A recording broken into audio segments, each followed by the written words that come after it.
Seguinte, seja bem-vindo aqui ao meu canal e primeiramente feliz 2023 para vocês, né?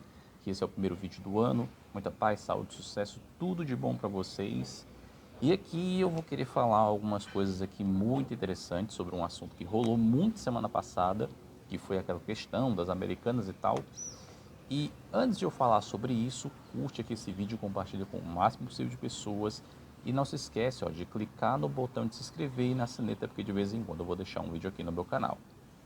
E aí, naquele negócio das americanas, né? Que rolou na quarta-feira à noite, na quinta e na sexta foi um bafafá. Depois se descobriu que o rombo, ao invés de ter sido 20 bilhões, é 40. Explicaram todos os modos operantes da empresa, etc, etc, etc. E vocês sabem tudo bem, quem leu essa notícia sabe muito bem, né? E tanto que, mais um adendo aqui, eu vi dois analistas, na verdade um investidor e um analista, dizendo há um tempo atrás que as redes de varejo realmente não eram interessantes para investimento. Aí tudo bem, de boa, tranquilo. Mas no meio de toda essa questão, eu vi três tipos de pessoas. Pois é.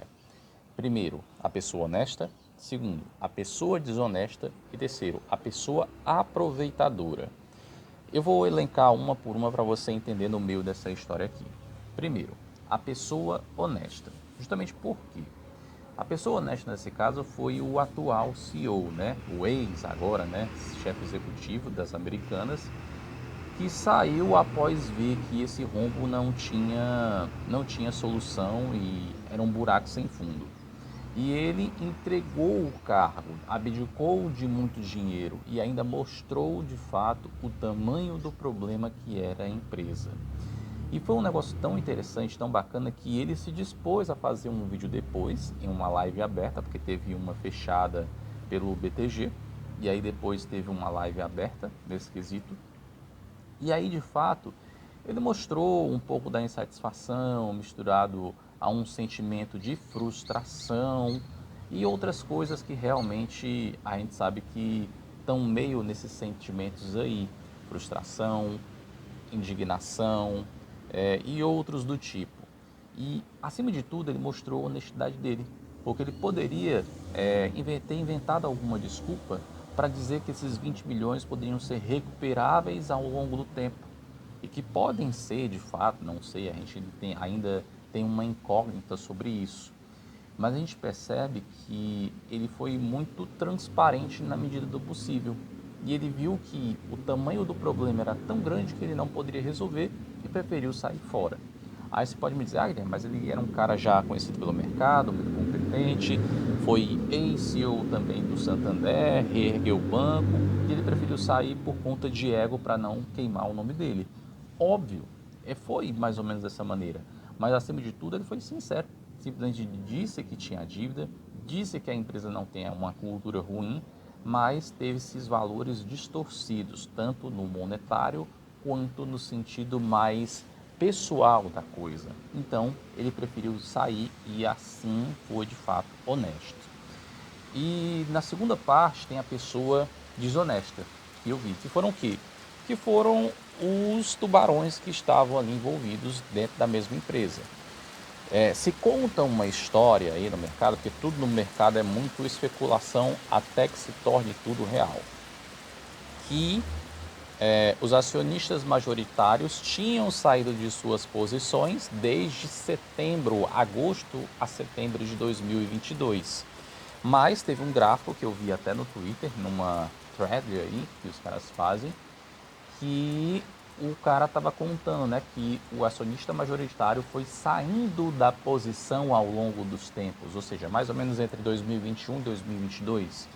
Tanto que em 2022 ele deu uma sacada muito grande, ou seja, ele saiu de uma maneira muito grande da posição.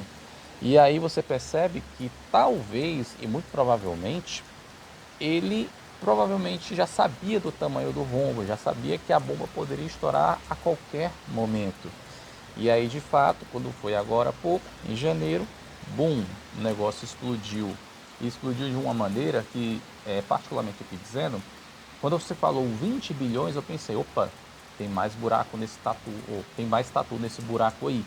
Tem muito mais coisa, pode ter certeza disso, porque não tem como ser somente 20 bilhões, é muito mais. E já está surgindo muito mais, já surgiu 40 e se tem uma perspectiva de ainda mais que o rombo seja pelo menos muito maior do que o valor de mercado da empresa, que era em torno de 14 bilhões de reais. Ou seja, se você arredondar a 15, pode ser que ela chegue 3 vezes a dívida, o valor patrimonial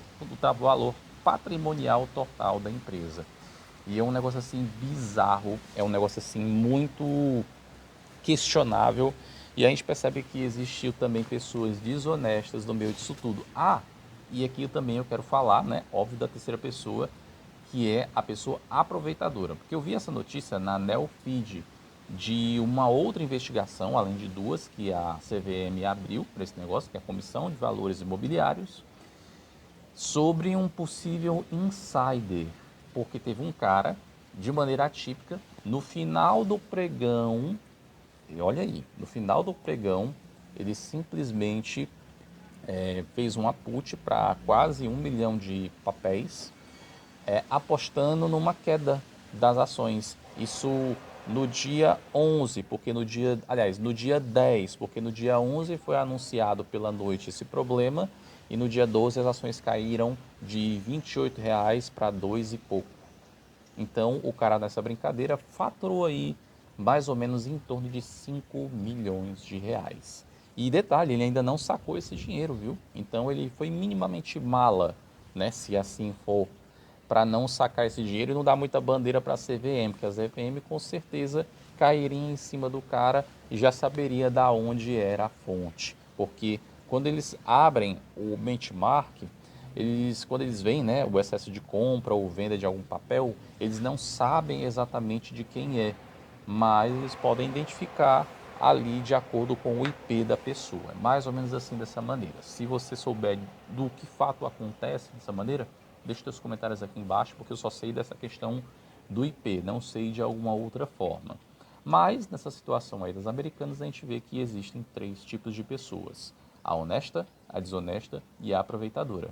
Aí eu te questiono e pergunto: qual delas você de fato espelha? Qual delas de fato você tem como pessoa que possa ser o teu guia de vida?